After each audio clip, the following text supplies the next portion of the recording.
नमस्कार। आप सभी का मैथ साइंस अकेडमी चैनल पर हार्दिक अभिनंदन है, स्वागत है। आज हम पुनः विज्ञान में इम्पोर्टेंट क्वेश्चंस मतलब जो अति महत्वपूर्ण प्रश्न हैं उनको लेकर उपस्थित हुए हैं। आप ये जानते हैं कि विज्ञान की 3 शाखाएं होती हैं, फिजिक्स, केमिस्ट्री और बायोलॉजी। हम फिजिक्स और केमिस्ट्री, विशेषकर फिजिकल केमिस्ट्री के इम्पोर्टेंट जो वेरी इंपॉर्टेंट क्वेश्चंस हैं उनको लेकर उपस्थित हो रहे हैं, जो आपके वार्षिक परीक्षा के अलावा आपके जीवन पर्यंत काम आने वाले हैं। कुछ चीजें तो ऐसी हैं जो विषय वस्तु हम लेकर उपस्थित हो रहे हैं, वो आपको प्रतियोगी परीक्षाओं में भी काम आने वाली हैं। ध्यान दीजिएगा, हम अपनी बात को प्रारंभ करते हैं। पहला प्रश्न है, कुछ प्रश्नों को लेकर हम अब नए वीडियो तैयार कर रहे हैं। कुछ प्रश्न लेंगे, हर दिन 5 प्रश्न 10 प्रश्न पढ़ेंगे, उसको आपको ध्यान से सुनना है। सूर्योदय और सूर्यास्त के समय जब सूर्य उगता है और जब सूर्य डूबता है तब आकाश लाल रंग का क्यों दिखाई देता है? सूर्योदय और सूर्यास्त के समय आकाश लालिमा युक्त क्यों दिखाई देता है? तो इसका एक कारण है, बड़े ध्यान से समझिएगा। कारण बड़ा महत्वपूर्ण है। प्रकाश जो सूर्य से निकलता है, क्योंकि सूर्य ही एकमात्र प्राकृतिक स्रोत है प्रकाश का। सूर्य से निकलने वाला प्रकाश में मूल रंग जो है, जिनको अपन मूल रंग कहते हैं, वो होते हैं 7। सूर्य से निकलने वाला प्रकाश श्वेत होता है। श्वेत यानी रंगहीन, सफेद अलग है, श्वेत अलग। श्वेत रंग में 7 रंग मिले हुए होते हैं, बैगनी, जामुनी, नीला, हरा, पीला, नारंगी, लाल, विपग्योर। ये मैंने लिखा है, बैगनी, जामुनी, नीला, हरा, पीला, नारंगी, लाल। ये प्रकाश के मूल 7 रंग हैं। अब आप ध्यान दीजिएगा, क्योंकि अपन को प्रश्न का उत्तर क्या देना है कि सूर्योदय और सूर्यास्त के समय हमको आकाश लालिमा युक्त क्यों दिखाई देता है। तो आपको एक चीज ध्यान देना पड़ेगी कि ये सब तरंगे, बैगनी, जामुनी, नीला, हरा, पीला, नारंगी, लाल, ये तरंगे बैगनी रंग की तरंग अलग होती है, लाल जामुनी रंग की तरंग अलग होती है, नीले रंग की तरंग। मैंने भी आपसे कहा कि अलग अलग रंगों की तरंग दैर्घ्य अलग अलग होती है। तरंग दैर्घ्य का मतलब होता है तरंग द्वारा चली गई दूरी। जैसे बैगनी रंग की तरंग दैर्घ्य कम होती, लाल रंग की तरंग दैर्घ्य ज्यादा होती है। यदि आप क्रम से चलें तो इसकी तरंग दैर्घ्य कम, उससे ज्यादा, उससे ज्यादा, उससे ज्यादा, उससे ज्यादा, सबसे ज्यादा लाल रंग की तरंग दैर्घ्य होती है। अब अभी हमने आपको बताया कि जो ज्यादा दूरी तय करती है उनकी तरंग दैर्घ्य ज्यादा होती है। सूर्योदय और सूर्यास्त के समय, सूर्योदय और सूर्यास्त के समय सूर्य से पृथ्वी की दूरी ज्यादा होती है। जब सुबह सूर्य उगता है और शाम को जब सूर्य डूबता है, उस समय सूर्य की, पृथ्वी की सूर्य से दूरी अधिक होती है, तो पृथ्वी तक वही प्रकाश किरणें पहुंच पाती हैं जिनकी तरंग दैर्घ्य ज्यादा हो। तो कौन सी प्रकाश किरणें पहुंच पाएंगी? तब सिर्फ वही प्रकाश किरणें पहुंच पाएंगी जिनकी तरंग दैर्घ्य ज्यादा है, और वो किरणें होती हैं अवरक्त किरणें, इंफ्रारेड। आपने एक लाइन हम जरूरी समझते हैं कि इस प्रश्न के साथ बता दी जाए कि अल्ट्रावायलेट रेज मतलब जो पराबैंगनी किरणें हैं वो धूप में घूमने पर हमारे रंग को धुंधला कर देती हैं, और जो अवरक्त किरणें हैं वो ऊष्मीय किरणें यानी पराबैंगनी किरणें रासायनिक किरणें हैं, जो त्वचा के साथ रासायनिक क्रिया कर त्वचा के रंग को काला कर देती हैं। अवरक्त किरणें ऊष्मीय किरणें हैं जो ऊष्मा उत्पन्न करती हैं। सूर्य से निकलने वाला प्रकाश के साथ ऊष्मा भी साथ में निकलती है। तो सूर्योदय और सूर्यास्त के समय केवल लाल रंग का ही आसमान क्यों दिखाई देता है? कारण कि जो अवरक्त किरणें हैं उनकी तरंग दैर्घ्य ज्यादा होती है, वही ज्यादा दूरी तय कर पाती है। यही कारण है कि सिर्फ वही अकेली किरणें हैं जो पृथ्वी तक पहुंच पाती हैं। यही कारण है कि हमको सूर्योदय और सूर्यास्त के समय आसमान लालिमा युक्त दिखाई देता है। प्रश्न नंबर दूसरा लिखा है, ओम का नियम क्या है? प्रतिरोध से आप क्या समझते हैं? मात्रक बताइए। ओम नाम के एक वैज्ञानिक थे, ये नियम बना है इनका, ओम नाम का वैज्ञानिक का। इन्होंने एक चालक लिया, चालक मतलब जिसमें से धारा प्रवाहित हो जाती है। चालक का एक परिपथ बनाया। चालक का परिपथ कैसा बनाया? एक बैटरी जोड़ी, एक रेहास्टेट जोड़ा, एक कुंजी जोड़ी। रेहास्टेट का मतलब होता है धारा नियंत्रक, जिसकी सहायता से धारा को कम और ज्यादा किया जा सकता हो, उसको हम धारा नियंत्रक कहते हैं। तो ओम ने क्या किया? एक ये परिपथ बनाया, चालक लिया, उसमें बैटरी, रेहास्टेट और कुंजी जोड़ दी। उन्होंने प्रैक्टिकल करके देखा तो उन्होंने ये देखा कि चालक के सिरों का विभवांतर, अब यहां से धारा भेजो, जब बैटरी से धारा प्रवाहित करोगे तो धारा या आवेश हमेशा उच्च विभव से निम्न विभव की ओर प्रवाहित होता है। तो ओम ने ये देखा कि चालक के सिरों का जो विभवांतर है, इधर का और इधर का, ये दो सिरे हैं, यहाँ उच्च विभव होगा, यहाँ निम्न विभव होगा।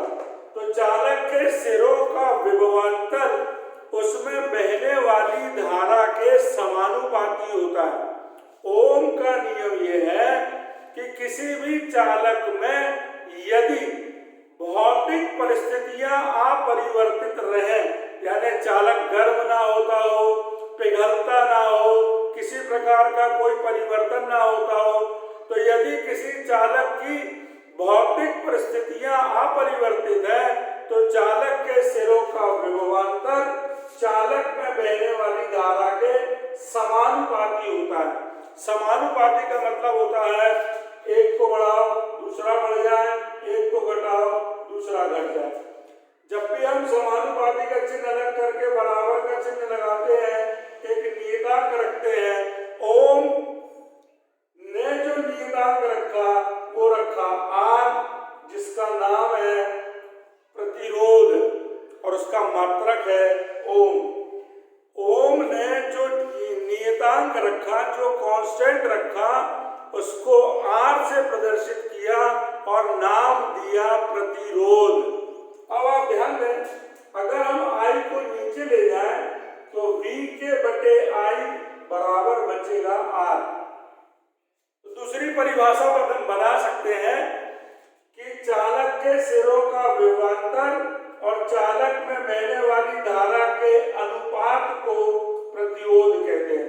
चालक में, क्या मैं बोल रहा हूं, चालक के सिरों का विभवांतर और चालक में बहने वाली धारा के अनुपात को हम प्रतिरोध कहते हैं। एक और परिभाषा बना सकते हैं, यदि हम लिखते हैं आई बराबर ए, मतलब चालक में बहने वाली जो धारा है वो सिर्फ 1 एम्पीयर की है, इकाई है।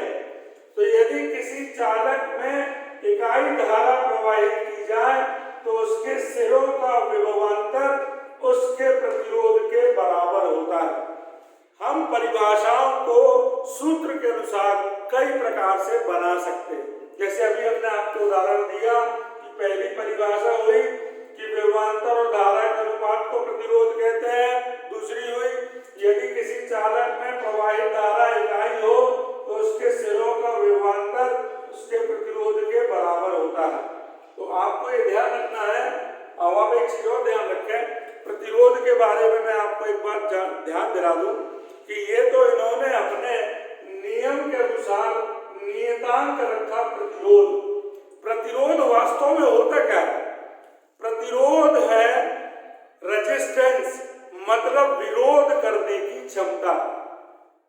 किसी भी चालक में जब आप धारा या आवेश प्रवाहित करते हैं तो चालक के जो गुण हैं, चालक के जो अणु हैं, वो उसमें प्रवाहित होने वाली धारा का विरोध करते हैं। भाई कोई भी अपने घर में जबरन तो नहीं घुसने देगा ना किसी को। इतना तो आप भी जानते हैं कि आप 5 का परिवार है और छठवां आपके घर में जबरन घुस रहा है, तो आप विरोध करोगे कि नहीं करोगे? तो वैसे ही प्रतिरोध है कि जब धारा या आवेश बाहरी कारण किसी चालक में प्रवेश करता है तो क्या होता है? चालक उसका विरोध करता है। ये प्रतिरोध का वास्तविक परिभाषा है।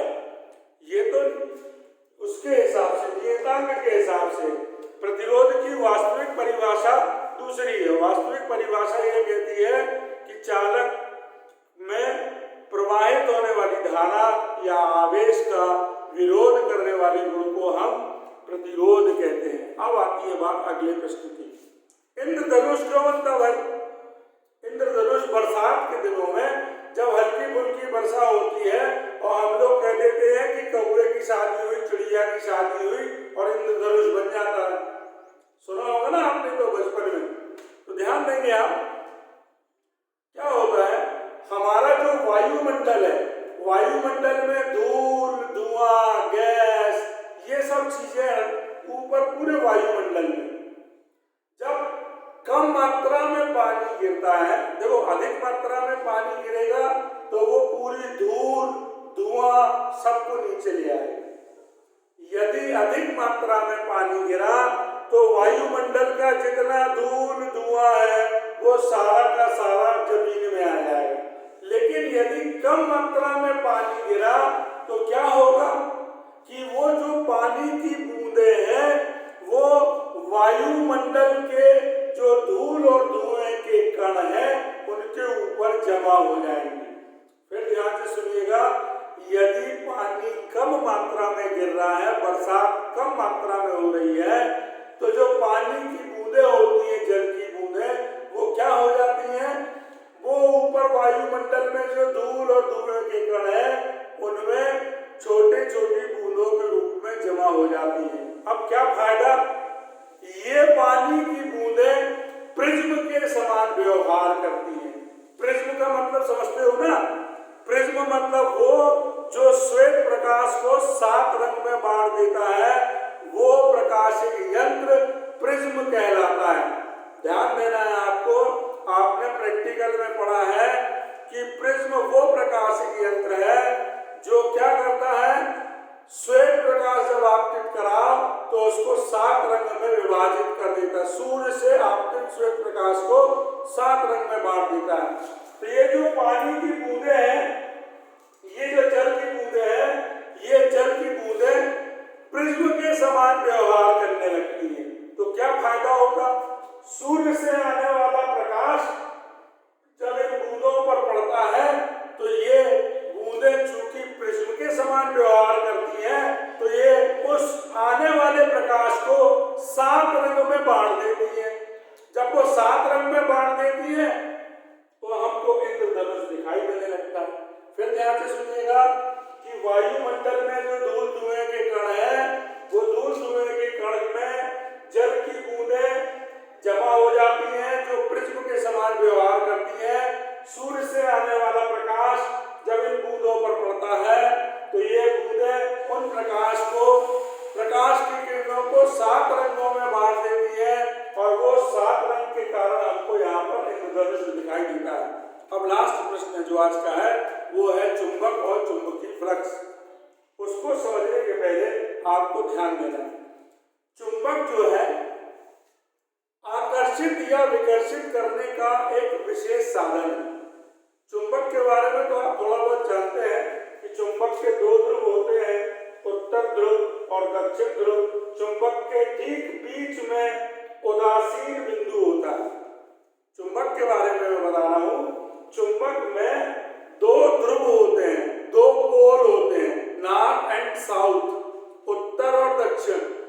बीच में, बिल्कुल ठीक बीच में उदासीन बिंदु होता है, जहां ना तो उत्तर ध्रुव का प्रभाव होता है ना दक्षिण ध्रुव का प्रभाव होता है। एक और चीज, चुंबक में चुंबकीय बल रेखाएं चलती हैं, जो उत्तर से चलती हैं, दक्षिण की तरफ जाती हैं, दक्षिण से आती हैं, उत्तर की तरफ जाती हैं। मतलब चुंबक के अंदर चुंबकीय बल रेखाएं बंद वक्र में चलती हैं, कभी एक दूसरे को नहीं काटती, परस्पर समानांतर होती हैं। ये यहां से गई और ऐसी जाके यहां से लौट के आ जाएगी। चुंबक के अंदर की चुंबकीय बल रेखाएं परस्पर समानांतर होती हैं, ये एक दूसरे को कभी नहीं काटती, हमेशा बंद वक्र में होती है। अब आगे, चुंबक में ध्रुव भी होते हैं, उत्तर ध्रुव और दक्षिण ध्रुव। तो चुंबकीय बल रेखाओं का जो घनत्व है वो ध्रुवों पर ज्यादा होता है। घनत्व का मतलब पास पास होना।